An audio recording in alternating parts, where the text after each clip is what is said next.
करेंगे एक्सरसाइज 8.2। ठीक है, तो पहला क्वेश्चन लेते हैं। हमारे पास है sine 60 degree cos 30 degree plus sine 30 degree cos 60 degree. इसका हमें क्या निकालना है, मान। ठीक है, तो इसको हल करने से पहले हमें वैल्यू पता होनी चाहिए इनकी, जो एंगल दिए हैं। ठीक है, तो हमें एक टेबल बनाते हैं। ठीक है, सिंपल टेबल आ गया। इसमें क्या लिखा हमने, ये थीटा आ गया, sine theta cos theta tan theta. अब नेक्स्ट क्या कर दिया, 0 degree 30 degree 45 degree 60 degree 90 degree divide कर दिया टेबल को। अब स्टार्ट करते हैं। सो यहाँ पर 0 लेंगे सबसे पहले, 1 2 3 4। ठीक है, और यहाँ पर क्या हो जाएगा, अगर इसका लेना है तो उल्टा हो जाएगा, 0 1 2 3 4। ये सिंपल मेथड है। क्या करना है, हमने सभी को 4 से क्या कर देना है, डिवाइड कर देना है। ठीक है, 4 से डिवाइड कर दिया, उसके बाद अभी 4 से डिवाइड कर दिया। ठीक है, उसके बाद अंडर रूट कर देना सभी का, अंडर रूट कर दिया।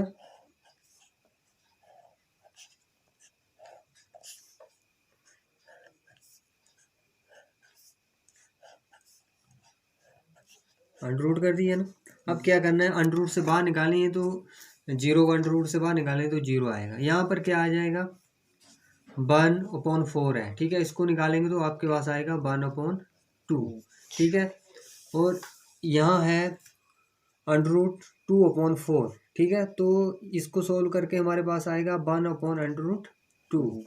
ये कितना आएगा, √3/2 मीन्स √4 बाहर निकलेगा तो ये आएगा 2। 4/4 तो यहाँ 1 आ जाएगी वैल्यू। ठीक है, यहाँ पर 0, यहाँ 1/2, यहाँ पर 1/√2। ठीक है, यहाँ पर क्या आ गया, √3/2, यहाँ पर आ गया 1। ठीक है, अब आगे अगर इनकी पर वैल्यू पता चल गई तो हम आगे वैल्यू निकाल सकते हैं। तो इसकी आएगी 0, बिकॉज tan थीटा क्या होता है, sine theta upon cos theta, तो यहाँ आ गया 0। इसको सोल्व करेंगे तो ये आएगा 1/√3। ये क्या आएगा, 1। ठीक है, ये √3, और 1/0 होता है इनफाइनाइट, मीन्स ये डिफाइन नहीं है, नॉट डिफाइंड, तो यहाँ आ गया नॉट डिफाइंड। ठीक है, इंग्लिश में नॉट डिफाइंड और हिंदी में अपरिभाषित। ठीक है, मीन्स इसको हम डिफाइन नहीं कर सकते हैं। ठीक है, तो ये वैल्यू आगे दूसरा टेबल भी आप इस तरह निकाल सकते हैं। तो अब हम इस क्वेश्चन को सॉल्व करते हैं। ठीक है, तो साइन 60 डिग्री की वैल्यू कितनी आएगी, साइन 60 डिग्री अलग करके लिख लेते हैं। साइन 60 डिग्री बराबर कितना आ जाएगा, यहाँ देखो साइन 60 डिग्री √3/2 कोस 30 डिग्री।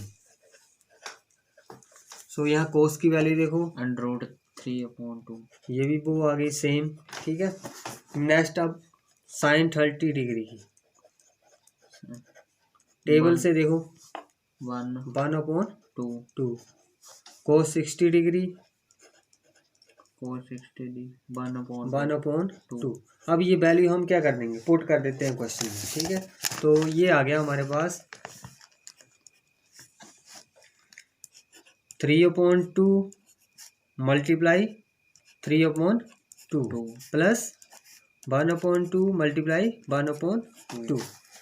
सो यहाँ इसको सॉल्व करेंगे तो ये क्या आ जाएगा, √3 मल्टीप्लाई √3, तो यहाँ आ जाएगा 3/4 प्लस 1/4, 1/2 मल्टीप्लाई 1/2, ये आ गया 1/4। अब इनका एलसीएम आएगा 4 और ऊपर आ जाएगा 3 + 1।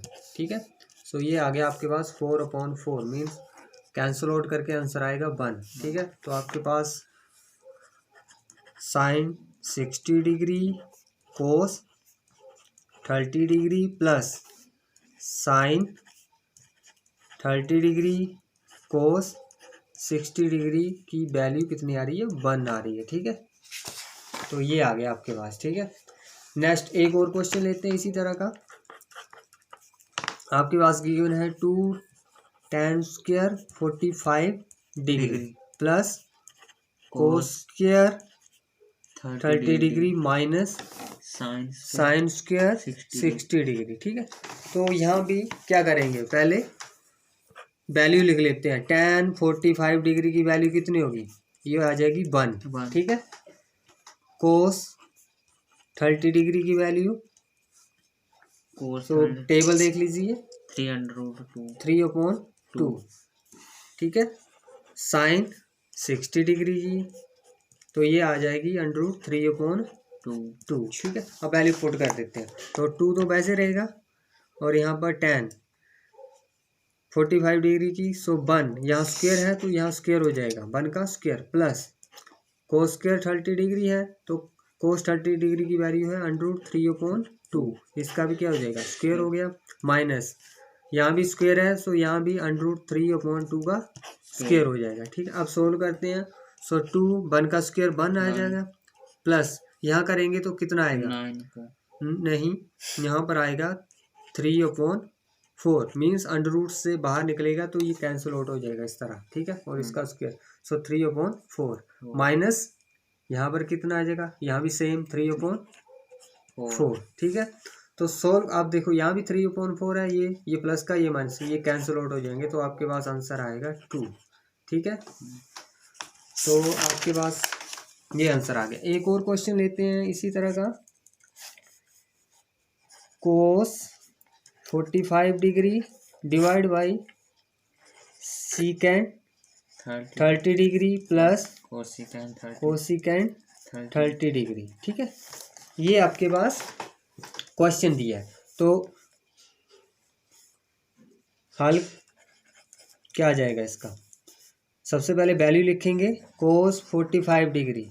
ठीक है, सो कोस 45 डिग्री कितना आएगा, ठीक है कितना आएगा बताओ, सो ये आ जाएगा 1/√2। ठीक है, सीकेंड 30 डिग्री। ठीक है, सो अगर आपको कोस 30 डिग्री की वैल्यू पता है तो सीकेंड 30 डिग्री की वैल्यू आपके पास आ जाएगी, तो ये कितने आएगी 2/√3। कोसिकेंड 30 डिग्री कितने आएगी, कोसिकेंड 30 डिग्री। ठीक है, तो ये आ रही है आपके पास 2, मीन्स 1/sin थीटा, और साइन थीटा की वैल्यू कितनी है 1/2, तो कोसिकेंड थीटा की आ गई 2। सो आप पुट कर देते हैं वैल्यू। ठीक है, सो कोस 45 1/√2 आ गया, डिवाइड बाई सीकेंड 30 डिग्री 2/√3 प्लस 2 आ गया। ठीक है, अब इनको सोल्व करते हैं। ठीक है, तो यहाँ पर अगर इसको सोल्व करेंगे तो 1 और √2 नीचे चला जाएगा। ठीक है, यहाँ इसका एलसीएम ले लेंगे दोनों का, तो एलसीएम कितना आएगा √3। ठीक है, सो यहाँ पर हो गया 2, यहाँ भी हमें √3 बनाना पड़ेगा क्योंकि नीचे √3 है तो ऊपर, सो प्लस 2 √3 के साथ क्या हो जाएगा, मल्टीप्लाई हो गया। ठीक है, ये हो गया। अब देखो 1/√2। ठीक है, ब्रैकेट 2 + 2 √3, और ये जो √3 नीचे था ये ऊपर चला गया। ठीक है, मल्टीप्लाई हो गया तो यहाँ आएगा √3। ठीक है, इक्वल टू √3 इसको, ठीक है, अगर मल्टीप्लाई कर दें तो क्या आ जाएगा,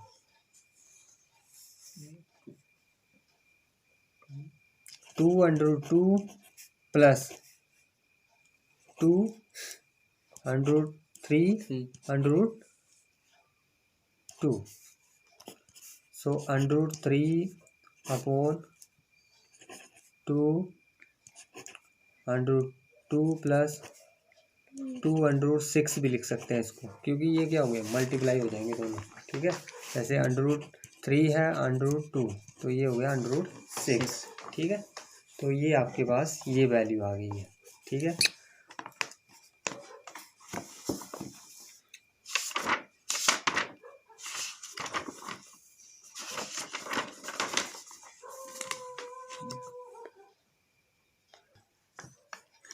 नेक्स्ट √3, ठीक है, इसको यहाँ पर 2 कॉमन ले लेते हैं, तो 2 कॉमन आ गया, ठीक है। यहाँ पर √2 प्लस √6 आ गया, ठीक है। अब क्या करना है, इसको रैशनलाइज करना है, ठीक है। रैशनलाइज करने के लिए √3 यहाँ 2 वैसे रहेगा, ठीक है। √2 प्लस √6 ये जो है ये ऊपर जाके मल्टीप्लाई होगा, बट यहाँ पर प्लस है वहाँ माइनस हो जाएगा, ठीक है। √2 माइनस √6, ठीक है। इसके साथ क्या होगा, मल्टीप्लाई भी होगा और डिवाइड भी इसके साथ ही होगा रैशनलाइज जब करते हैं। √2 माइनस √6 ये आ गया। नेक्स्ट ऊपर बन गया √3 ब्रैकेट √2 माइनस √6, ठीक है। और नीचे क्या हो जाएगा, 2 तो वैसे रहेगा, और ये यहाँ पर आपके पास क्या हो गया, a plus b, a minus b का फार्मूला होता है ना, तो ये किसके इक्वल होता है, a² माइनस b²। तो यहाँ पर क्या हो जाएगा, √2 a की वैल्यू √2 है, तो यहाँ हो गया a², ठीक है। माइनस आएगा और साथ में √6 का स्क्वायर हो गया, ठीक है। नेक्स्ट √3 यहाँ √2 हो गया माइनस √6 ये हो गया। नीचे क्या आ जाएगा 2, और देखो यहाँ पर हो गया √2, इसके साथ ये कैंसिल हो गया, यहाँ इसके साथ ये कैंसिल हो गया, ठीक है। तो ये आएगा 2 माइनस 6, ठीक है। सो आगे क्या आएगा, √3 √2 माइनस √6 डिवाइड बाई 2, और यहाँ 2 माइनस 4, तो यहाँ -4 हो गया, ठीक है। तो आपके पास आ गया √3 √2 माइनस √6 डिवाइड बाई क्या आ गया, -8 हो गया, ठीक है। 2 मल्टीप्लाई -4, ठीक है। अब अगर इसको भी क्या कर दें, अंदर मल्टीप्लाई कर देंगे तो आपके पास आंसर आएगा, देखो क्या आएगा, √6 लिख सकते हैं ऐसे, √3 माइनस यहाँ पर क्या हो जाएगा, √3 मल्टीप्लाई √6, ठीक है, डिवाइड बाई -8 हो गया, ठीक है। सो √6 यहाँ पर क्या आ गया, माइनस √3 मल्टीप्लाई, ठीक है, 2 करके लिख सकते हैं, ठीक है। तो और नीचे क्या आएगा, -8, ठीक है, इक्वल टू, इसको भी लिख सकते हैं 3, क्या लिख सकते हैं 3√2 लिख सकते हैं इसको, ठीक है। और यहाँ क्या आ गया, इसको बाहर निकाल देंगे तो ये आ गया 3√2, ठीक है, ये आ गया। और नीचे -8, अगर माइनस ऊपर में से माइनस कॉमन है तो आपके पास क्या आ गया, ये प्लस बन जाएगा, तो ये आ गया 3√2, ठीक है। और ये प्लस था तो ये माइनस हो जाएगा, -√6 वैसे, और नीचे माइनस कॉमन लिया है, और नीचे -8, तो इसके साथ ये कैंसिल हो गया माइनस के साथ, और आपके पास आंसर आ गया 3√2 माइनस √6 डिवाइड बाई 8, ठीक है। तो ये आपके पास आंसर है, ठीक है।